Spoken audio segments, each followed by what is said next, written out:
আসসালামু আলাইকুম। সবাই কেমন আছেন? আশা করি সবাই ভালো আছেন। আজ আপনাদের জন্য নিয়ে এলাম আবারও নতুন গল্প। আশা করি গল্পটি আপনাদের ভালো লাগবে। তাহলে চলুন শুরু করা যাক। মা-বাবার পছন্দের মেয়ের সাথেই বিয়ে হয়েছে। বিয়ের আগে আমি যে তাকে দেখিনি এমনটা কিন্তু নয়। তাকে প্রথম দেখাতেই আমার পছন্দ হয়। মেয়েটি ছিল খুবই লাজুক। পাক্কা আধা ঘন্টা আমাদের সামনে বসেছিল। কিন্তু একটি বারের জন্য সে আমার দিকে তাকালো না।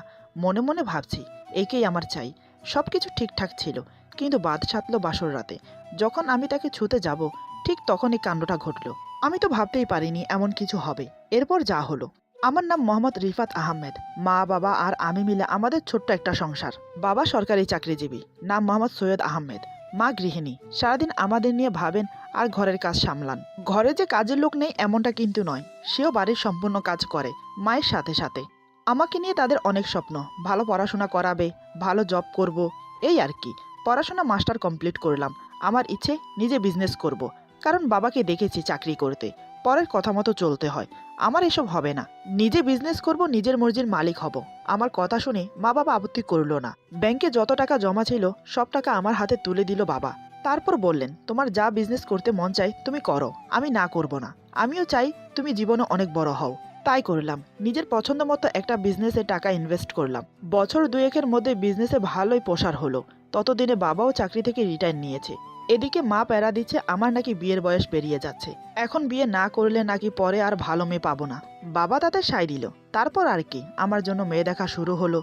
দেখতে দেখতে তাদের একটা মেয়ে পছন্দ হলো। তারপর আমাকে বলা হলো, চলো আগামী পরশু আমরা মেয়ে দেখতে যাই।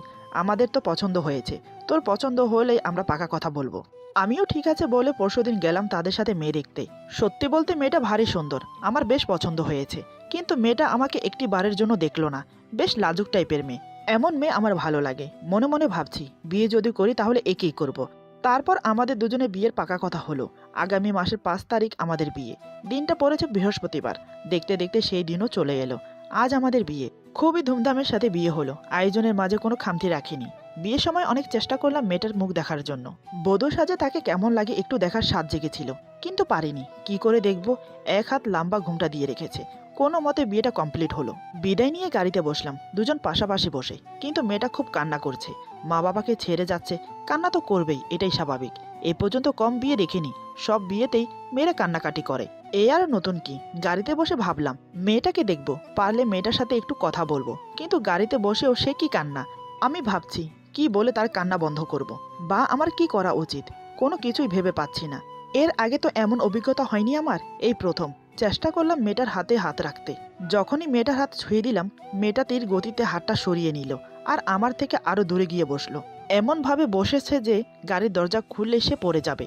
বুঝতে পারলাম কাজ হবে না। না কথা বলতে পারবো, না তাকে দেখতে পারবো, না তার কান্না থামাতে পারবো। এসব নিয়ে ভাবতে ভাবতে বাড়িতে পৌঁছে গেলাম। তারপর বউকে নিয়ে বাড়ির ভেতর। তাকে নিয়ে আমার ভাবিরা ব্যস্ত হয়ে পড়লো। আর আমাকে নিয়ে আমার বন্ধুরা। সবাই তো নানান রকমের প্রশ্ন করছে। কি রে, গাড়ির ভেতরে ভাবির সাথে কথা বললি? তা শুনি কি কি কথা হয়েছে। প্রথম দেখাতে নিশ্চয় চোখ সরাতে পারিসনি। আমি বললাম, কথা বলবো তো দূর, এক নজর দেখতেও পারিনি। ইয়া বড় ঘুমটার ভিতরে কিভাবে দেখবো? না একটু কথা বলেছি। আমার কথা শুনে সবাই হো হো করে হেসে ওঠে। আমি বললাম, তোরা হাসছিস? হেসে নে হেসে নে, তবে দেখবি আমারও দিন আসবে, তখন আমিও তোদের বিয়েতে মন ভরে হাসবো। কিন্তু একটা কথা বলতে হয়, মেয়েটা খুবই লাজুক। আমার বেশ ভালো লেগেছে। চিন্তা করছি বাসর রাতে কি করবে সে। এই কথা শুনে সবাই হাসতে লাগলো আর বলতে লাগলো, বাসর ঘরে গিয়ে দেখ, হয়তো তোকে পাশেও ঘেঁষতে দেবে না। এই বলে ওরা একচোট হেসে নিল। দেখতে দেখতে সেই মধুর লগ্ন চলে এলো। বাসর রাতে যাওয়ার সময় হয়ে এলো আমার। আমিও বন্ধুদের থেকে বিদায় নিয়ে বাসর ঘরে প্রবেশ করলাম। পিছন থেকে এক বন্ধু ডেকে বলে, অল দ্য বেস্ট, দোয়া করি বাসর রাত শুভ হোক। অপর একজন বলে, বন্ধু বাসর রাতে বিড়াল কিন্তু মারা চাই। অপর আরেকজন বলে, আরে তোরা থাম তো, আগে দেখ আমাদের প্রিয় ভাবি যান ওকে গাছে ঘেঁষতে দেয় কিনা, তারপর তো বিড়াল মারবে। এই বলে ওরা আবার হাসতে লাগলো। মনে মনে ভাবছি, বেটারা আমাকে নিয়ে মশকরা করছো, দাঁড়া তোদেরকে পরে দেখাচ্ছি মজা। মনে মনে এই বলে রুমে প্রবেশ করে দরজা লাগিয়ে দিলাম। আমি লাইট অফ করে ডিম লাইট জ্বালিয়ে দিলাম। তাতেই দেখলাম আমার বউটা ছটফট করছে। যত সম্ভব সে এটা আশা করেনি। আমি ভাবছি, সে কি লজ্জা পাচ্ছে নাকি আমাকে ভয় পাচ্ছে। মনে মনে আল্লাহর কাছে বলছি, হে আল্লাহ, সে যেন আমাকে ভয় না পায়। তার ছটফটের কারণ যেন লজ্জা হয়, ভয় নয়। এই ভেবে আমি ধীরে ধীরে ওর কাছে গিয়ে বসলাম। আমি বসতে এসে আরেকটু পিছিয়ে গেল। আমি বললাম, তোমার কি ভয় করছে? ডিম লাইট বন্ধ করে লাইট অন করব? সে বলে, না ঠিক আছে। এই প্রথম সে আমার সাথে কথা বলল। মনে মনে খুব খুশি হলাম। কণ্ঠস্বর কত মিষ্টি। আমি বললাম, তাহলে ওভাবে পিছিয়ে গেলে কেন? সে কোনো কথা বলল না। আমি এবার 2 পা উঠে খাটে বসলাম। সে দেখি আবারও পিছিয়ে যাচ্ছে। আমি বললাম, আর পিছিয়েও না, এবার পিছলে কিন্তু খাট থেকে পড়ে যাবে। এই কথা শুনে সে থমকে বসলো। আমি বললাম, তুমি কি লজ্জা পাচ্ছ? মেয়েটা মুখে কিছু না বলে মাথা নেড়ে সম্মতি জানায়। আমি বললাম, লজ্জা পাওয়া ভালো। লজ্জা নারীর উর্বরতা বৃদ্ধি পায়। তবে নিজের স্বামীর কাছে কিসের লজ্জা? আমার যে তোমাকে খুব দেখতে ইচ্ছে করছে। আমি কি তোমার ঘুমটা সরাতে পারি? সে কিছু বলল না। কথায় আছে না, চুপ থাকা সম্মতির লক্ষণ। আমিও তাই ভেবে ঘুমটা সরিয়ে দিলাম। তাকে দেখে আমার চক্ষু চড়কাজ। এ কি আমার বউ, নাকি কোনো অপসরা আমার ঘরে এসেছে? কয়েক মিনিটের জন্য আমার চোখ ধাঁধিয়ে গেল। সে তো লজ্জা পেয়ে চোখ বন্ধ করে নিয়েছে। তাতে করে আরো রোমান্টিকতা বৃদ্ধি পাচ্ছে। আমি তার চিবুক ধরে মুখটা উঁচু করে ধরে বললাম, মাশাআল্লাহ, অপূর্ব লাগছে। তোমার মুখের লাবণ্য যেন চুয়ে চুয়ে পড়ছে। মনে হচ্ছে যেন আকাশের চাঁদ আমার ঘরে চলে এসেছে। সে আমার কথায় আরো লজ্জা পেল। আমি বললাম, তুমি আমাকে দেখবে না? আমার দিকে তাকাও। আমার কথা শুনে সে চোখ খুলে তাকালো, তাও যেন অনেক লজ্জায়। সে আমার চোখে চোখ রেখে আবার চোখ সরিয়ে নিল। আমি বললাম, কি ব্যাপার, চোখ সরিয়ে নিলে যে? আমাকে দেখবে না? বিয়ের আগেও তুমি আমাকে দেখোনি। সে লজ্জায় মাথা নিচু করে রেখে আমাকে বলে, দেখেছি। আমি একটু অবাক হয়ে বললাম, কখন, কিভাবে? আমি তো জানতাম না। সে কোনো জবাব না দিয়ে অন্যদিকে ফিরে রইল। আমি বললাম, কি হলো বলো, কিভাবে দেখলে? সে লজ্জা পেয়ে মুখ অন্যদিকে ফিরিয়ে রাখলো। বুঝতে পারলাম আমার লজ্জাবতী বউ বলবে না, কিন্তু এভাবে চুপচাপ থাকলে আজ বাসর রাতটাই তো মাটি হবে। কিন্তু আমি তো তা হতে দেব না। আমি বললাম, তুমি এভাবে চুপ থাকলে তো হবে না, কথা বলো। আজ আমাদের বাসরাত। বাসরাতের মানে বোঝো? বাসরাত মানে স্বামী স্ত্রী একে অপরের মনের কথা জানবে। তারা চোখে চোখ রেখে রাতভর গল্প করবে। তাদের মনের মিলন হবে, এমনকি দেহের মিলনও হবে। কিন্তু তুমি এভাবে চুপ থাকলে আমার তো মনে হচ্ছে আজ রাত কিছুই হবে না। আমি শুধু বলেই যাচ্ছি আর সে শুনে যাচ্ছে, কিন্তু কোনো কথার উত্তর দিচ্ছে না। আমি বললাম, চলো আগে নামাজ পড়ে নিই। এই কথা বলে আমি উঠে দাঁড়ালাম। সেও আমার সাথে সাথে উঠে দাঁড়িয়ে আমাকে সালাম করে। মনে মনে ভাবছি, সব এড়িয়ে গেলেও সালাম করাটা এড়িয়ে গেল না। আমি একটু মুচকি হাসলাম। তারপর দুজন মিলে নামাজ পড়ে নিলাম। নামাজ শেষ করে দুজন খাটে বসেছি মুখোমুখি। ঘড়ির দিকে তাকিয়ে দেখি রাত তখন 2টো বাজে। মিম নিচের দিকে তাকিয়ে আছে। আপনাদের তো বলতে ভুলেই গেছি, আমার স্ত্রীর নাম মিম। আমি কিছুক্ষণ ওর মুখের দিকে তাকিয়ে রইলাম, কিন্তু সে অন্যদিকে ফিরে আছে। আমি কিছু না বলে চেষ্টা করলাম ওর হাত ধরতে। তাতেই হলো বিপত্তি। সে চট করে হাতটা সরিয়ে নিল। তারপর আমতা আমতা করে বলে, ইয়ে মানে আমার ঘুম পাচ্ছে, আমি ঘুমাবো। এই কথা শুনে তো আমার মাথায় হাত। আমি পুরো অবাক হয়ে ওর দিকে তাকিয়ে রইলাম। মেয়েটা বলে কি, বাসরাতে কেউ ঘুমায়? আজ রাতে যে কিছু হবে না সেটা উপলব্ধি করতে পারছি, কিন্তু কি করব, বউটা আমার বেশ লাজুক। হয়তো লজ্জায় কিছু বলতে পারছে না, তাই বলছে সে ঘুমোবে। কিন্তু আমার কি হবে? আজ রাত কি আমার বৃথা যাবে? এক বুক শূন্যতা নিয়ে মুখে চাপা একটা হাসি দিয়ে বললাম, ঠিক আছে, শুয়ে পড়ো। আমার কথা শুনে মেয়েটা শুয়ে পড়লো। আমি আর বসে থেকে কি করব, তাই নিরুপায় হয়ে ওর পাশে শুয়ে পড়লাম। কিন্তু মনটা খুব ইচ্ছে করছে ওকে একটু জড়িয়ে ধরি। মনে মনে ভাবছি, ধরবো, আবার ভাবছি না, ওকে একটু স্বাভাবিক হতে দেই। যতই মনকে বোঝাতে চাই না কেন, মন আমার শুনতে রাজি না। সে শুধু বারবার একই কথাই বলছে, জড়িয়ে ধর। আরে ভয় কিসের, এটা তো তোর বিবাহিতা স্ত্রী। শেষমেশ মনের কথাই শুনতে হলো। আমি ধীরে ধীরে ওর কাছে গিয়ে গা ঘেঁষে শুয়ে পড়লাম। তারপর আস্তে আস্তে ওকে জড়িয়ে ধরলাম। মেয়েটা মনে হয় ঘুমিয়ে গেছে, কোনো নড়াচড়া করছে না, নাকি ঘুমের ভান ধরে আছে। যেভাবেই থাকুক তাতে আমার কি, বউটা আমার, আমি যেমন খুশি তেমন করতে পারি। ওকে জড়িয়ে ধরার সাথে সাথে আমার ভেতর একটা তুফান বইতে শুরু করলো। নিঃশ্বাসটা ভারী হয়ে আসছে আমার। শরীরের ভেতর যেন কেমন একটা উষ্ণ গরম ভাব প্রবলভাবে বেড়ে উঠছে। আমার ইচ্ছে করছে ওকে আরো শক্ত করে জড়িয়ে ধরি। এক কথায় বলতে গেলে নিজেকে নিয়ন্ত্রণ করতে পারছিলাম না, তাই ভুলটা করেই বসলাম। আমি ওকে আরো শক্ত করে জড়িয়ে ধরি। তারপর ওর ঘাড়ে কিস করতে শুরু করি। আমার এই জোড়াজড়িতে তার ঘুম ভেঙে গেল। সে চোখ গোল গোল করে আমার দিকে তাকিয়ে আছে। ডিম লাইটের আলোতে তা স্পষ্টভাবে দেখতে পেলাম। হঠাৎ মিম আমাকে ধাক্কা দিয়ে উঠে বসে। তারপর বুকের কাপড় ঠিক করে আমাকে উদ্দেশ্য করে বলে, কি করছেন আপনি? দেখুন, এসব ঠিক না। ওর এই কাণ্ড দেখে আমার মেজাজটা বিগড়ে গেল। তারপর ঠান্ডা মাথায় নিজেকে স্বাভাবিক করে বললাম, কেন, কি হয়েছে? এখানে খারাপ কি দেখলে? এই বলে আমি তাকে আবার জড়িয়ে ধরলাম। এবার সে চেঁচিয়ে বলে, আমি কিন্তু চিৎকার দেব। ওর কথাটা শেষ হওয়ার সাথে সাথে আমি আর দেরি করলাম না। ওকে চিৎ করে শুইয়ে ওর ঠোঁটে ঠোঁট রেখে চেপে ধরলাম। 2 হাত চেপে ধরে আছি। সে নিজেকে ছাড়ানোর চেষ্টা করছে, কিন্তু আমার সাথে পেরে উঠছে না। অনেকক্ষণ ধরে ওর ঠোঁটে কিস করলাম। ততক্ষণে সে হাঁপিয়ে উঠেছে। আমি ঠোঁট ছেড়ে দিয়ে তার চোখে চোখ রাখলাম। দেখি মিম চোখ বন্ধ করে বড় বড় করে নিঃশ্বাস ফেলছে। আমি আলতো করে তার কপালে একটা চুমো দিলাম। তারপর বললাম, আই লাভ ইউ। এই বলে ছেড়ে দিলাম। আজ এতটুকুই, বেশি কিছু করতে গেলে আবার কেঁদে না দেয়। তাই কিছু করলাম না, ওর পাশে শুয়ে পড়লাম। তারপর থেকে মেয়েটা আমাকে বাঘের মতো ভয় পায়। আমার থেকে সবসময় দূরে দূরে থাকে। রাতে আমার সাথে এক খাটে ঘুমায় না। আমিও তাকে কোনো কিছুর জন্য জোরাজুরি করি না। সময় হলে এমনি ঠিক হয়ে যাবে সেই আশায়। এভাবে প্রায় মাস কেটে গেল, কিন্তু না, তার একটুও পরিবর্তন হয়নি। একদিন সে ওয়াশরুম থেকে ফ্রেশ হয়ে বেরিয়ে এলো। আমার চোখ তার দিকে আটকে গেল। চেহারায় যেন লাবণ্য ফুটে উঠেছে। আমি আর নিজেকে ধরে রাখতে পারলাম না। তার সৌন্দর্যতা যেন আমাকে টানছে। আমি গিয়ে তাকে জড়িয়ে ধরলাম। মিম বলে, প্লিজ আমাকে ছেড়ে দিন।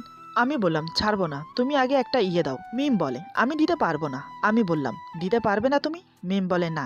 আমি বললাম, আচ্ছা ঠিক আছে, তোমার দিতে হবে না। এই বলে আমি ওকে ছেড়ে দিয়ে আমার ফোন আর মানিব্যাগ নিয়ে বাইরে যাব। এমন সময় মিম বলে, এই আপনি কোথায় যাচ্ছেন? আমি বললাম, বাইরে। মিম বলে, কোথায়? আমি বললাম, এক ফ্রেন্ডের বাসায়। মিম বলে, কেন? আমি বললাম, সে আমাকে অনেক পছন্দ করে, তাই তার কাছে যাচ্ছি। মিম এবার লাফ দিয়ে আমার সামনে এসে দাঁড়িয়ে বলে, কেন? আপনি সেখানে যাচ্ছেন কেন? আমি বললাম, ইয়ে খেতে। মিম একটু অবাক হয়ে বলে, কেন? আপনি তার কাছে কেন যাবেন? আমি বললাম, তুমি তো আমাকে ইয়ে দেবে না, তাই আমি তার কাছে যাই, সেটাই ভালো হবে। মিম বলে, না না, আপনি যাবেন না, আমি আপনাকে ইয়ে দেব, কিন্তু দিনে একটা। আমি বললাম, দিনে একটা মানে বছরে 365টা। থাক, তার চেয়ে ভালো আমি ওর কাছেই যাই।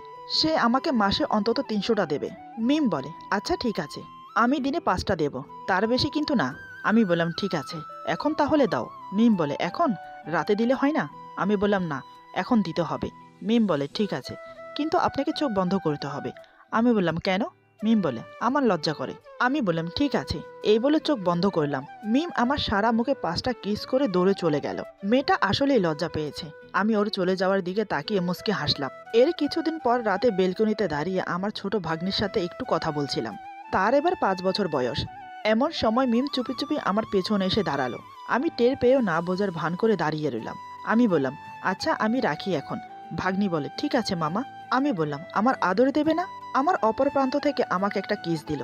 আমিও তার পরিবর্তে রিপ্লাই দিলাম। কিস দিয়ে বললাম, আই লাভ ইউ। ভাগ্নি বলে, আই লাভ ইউ টু মামা। আমি বললাম, আচ্ছা পরে কথা হবে। এই বলে ফোন কেটে দিলাম।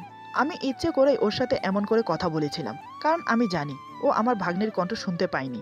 আর আমি যা বলেছি সেটা মানুষ শুনলে একটু ভুল বুঝতেই পারে। আমিও সেটা চেয়েছিলাম।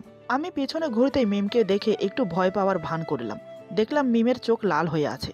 আমি বললাম, কি ব্যাপার, তুমি এখানে কখন আসলে? একবার বললে না? মিম বলে, কার সাথে কথা বলছিলেন? আমি বললাম, কই কেউ না তো। মিম বলে, মিথ্যে বলবেন না, আমি শুনেছি। আমি বললাম, কি শুনেছো? মিম বলে, আপনি ফোনে কাকে যেন আই লাভ ইউ বললেন, আবার একটা ইয়েও খেলেন। কে মেয়েটা? আমি বললাম, ছিল একজন। কেন, তোমার জ্বলছে? মিম বলে, জ্বলবে না কেন? আমার ভালোবাসার মানুষ অন্য কাউকে ভালোবাসি বলবে, আমার কি জ্বলবে না? আমি ওর মুখের কাছে মুখ নিয়ে বললাম, সত্যি কি তুমি আমাকে ভালোবাসো? এবার মেয়েটা কান্না করে দিল। কান্না করতে করতে বলে, কেন আপনি বোঝেন না, সবকিছুকে মুখে বলতে হয়? আমি এবার পাশে একটি সোফায় বসে মিমকে আমার কোলে টেনে বসালাম। মেয়েটা কোনো বাধা দিল না। আমি বললাম, তার মানে আমার পাগলিটা আমাকে ভালোবাসে? মিম মাথা নিচু করে বলে, হুম। আমি বললাম, তাহলে আমার থেকে এত দূরে থাকো কেন? মিম বলে, লজ্জা লাগে। কিন্তু তাই বলে আপনি অন্য কাউকে ভালোবাসবেন? আমি ওর মাথা আমার বুকে রেখে বললাম, আরে পাগলি, ওটা আমার ছোট ভাগ্নি ছিল। মিম বলে, আমি বিশ্বাস করি না। আমি বললাম, আচ্ছা ঠিক আছে, আমি তোমাকে কল রেকর্ড শোনাচ্ছি। আমার ফোনে অটো রেকর্ড চালু আছে, আমি সেটা ব্যবহার করলাম। তারপর সে একটু শান্ত হলো। মিম বলে, সরি। আমি বললাম, কেন? মিম বলে, আপনাকে সন্দেহ করার জন্য। আমি বললাম, এর জন্য তোমাকে শাস্তি পেতে হবে। মিম একটু ভয় পেয়ে বলে, কি শাস্তি?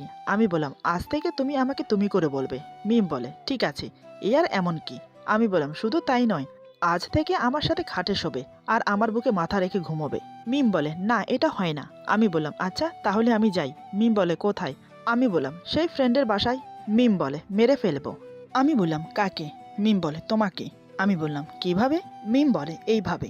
এই বলে আমার ঠোঁটে ভালোবাসার ছোঁয়া দিয়ে দিল। আমি ওকে কোলে তুলে বেডরুমে নিয়ে গেলাম। মিম বলে, এই কি করছো, ছাড়ো আমাকে। আমি বললাম, না এখন আর ছাড়ছি না। মিম বলে, কি করবে তুমি? আমি বললাম, এতদিন যা করতে দাওনি তাই আজ আদায় করব। মিম বলে, কি বলো তুমি? এই এখনই করবে? আমার খুব লজ্জা করবে। কাল করলে হয় না? প্লিজ। আমি বললাম, না হয় না, আমার এখন চাই, তা না হলে আমি কিন্তু আমার ফ্রেন্ডের বাসায় চলে যাব। মিম বলে, না না ঠিক আছে। ততক্ষণ আমি তাকে বিছানায় শুয়ে তার উপর শুয়ে পড়েছি। তার চোখে চোখ রেখে অজানা এক দ্বীপে হারিয়ে যাচ্ছি। তার নাকের মাথায় আলতো করে চুমো খেলাম। তারপর নাকের উপর নাক রেখে চোখে চোখ রেখে বললাম, ভালোবাসি তোমাকে, বড্ড বেশি ভালোবাসি, সেই প্রথম দেখা থেকে। তোমার এই লাজুক লাজুক ভাব আমাকে বড্ড পাগল করেছে তোমার প্রতি। I love you লক্ষ্মীটি। মিম বলে, আমিও তোমাকে ভালোবাসি। এই বলে 2 হাত দিয়ে আমাকে শক্ত করে জড়িয়ে ধরে। আমিও তাকে জড়িয়ে ধরে আদর দিতে থাকি। এভাবে কিছুটা সময় কেটে যায়। আমি তার কানে ফিসফিস করে বললাম, আজ আমি তোমাকে অন্যরকম ভালোবাসতে চাই, তুমি আমাকে কোনো বাধা দিও না। মিম বলে, সেটা আবার কি? আমি বললাম, ন্যাকা করছো? তুমি জানো না শারীরিক মিলন করতে চাই। এই কথা শুনে মিম বলে, না না, আমি পারবো না, আমাকে মাফ করো। আমি বললাম, সবকিছুতে না না করো কেন? আমি বলছি আমার চাই, তা না হলে আমি ফ্রেন্ডের বাসায় চলে যাব। তার থেকে শারীরিক ভালোবাসা সব পেয়ে যাব। সে তোমার মতো না না করবে না। এই কথা শুনে মিম আর বাধা দিল না, এক কথায় বলে দিল, তোমার যা চাই আমি সব দেব, সব করব, কিন্তু তুমি আমাকে ছেড়ে অন্য কারোর কাছে যেতে পারবে না। আমি বললাম, সত্যি তো? আবার না না করবে না তো? মিম বলে, কখনোই করব না। আমি বললাম, ঠিক আছে, তবে হয়তো একটু ব্যথা পাবে, চেঁচাবে না কিন্তু, পরে কিন্তু সব ঠিক হয়ে যাবে। মিম মাথা নেড়ে সম্মতি জানালো। সে এটাই বোঝাতে চাইছে, শত কষ্ট হলেও আমি সব করব, কিন্তু তোমাকে যেতে দেব না কোথাও। বোকামে, আমি তো ওকে মিথ্যে বলে বোকা বানাচ্ছি। আমার লাইফে কোনো মেয়ে ফ্রেন্ড নেই, কখনো ছিল না। মুস্কি হেসে ওকে আদর করতে লাগলাম। বাকিটা ইতিহাস। এভাবেই মেয়েরা যত যাই করুক না কেন, তারা তাদের ভালোবাসার ভাগ কাউকে দিতে রাজি থাকে না। আর আমি আমার ভাইদের কাছে এটাই আশা করব, তারা যেন তাদের ভালোবাসার ভাগ শুধু একজনকেই দেয়, এবং কখনো তাকে যেন কষ্ট না দেয়। জীবনে প্রথম ভালোবাসায়, এমনকি প্রথম স্ত্রীর মতো দ্বিতীয় আর কেউ থাকে না। ভালোবাসা কখনো পুরনো হয় না, হয় না কখনো ভালোবাসার মানুষটা। ভালোবাসা মানুষের ভিতরে নতুন করে ভালোবাসা খুঁজবেন, তাহলে দেখবেন তাকে শুধু বারবার ভালোবাসতে মন চাইবে। আজকের গল্প এখানে সমাপ্ত। আশা করি গল্পটি আপনাদের ভালো লাগবে। যদি ভালো লাগে তাহলে লাইক, কমেন্ট এবং সাবস্ক্রাইব করে আমাদের পাশে থাকুন। পাশে থাকা বেল আইকন প্রেস করে দিবেন, তাহলে আমাদের নিত্য নতুন ভিডিও আপনাদের কাছে পৌঁছে যাবে। সবাই ভালো থাকবেন, সুস্থ থাকবেন। আল্লাহ হাফেজ।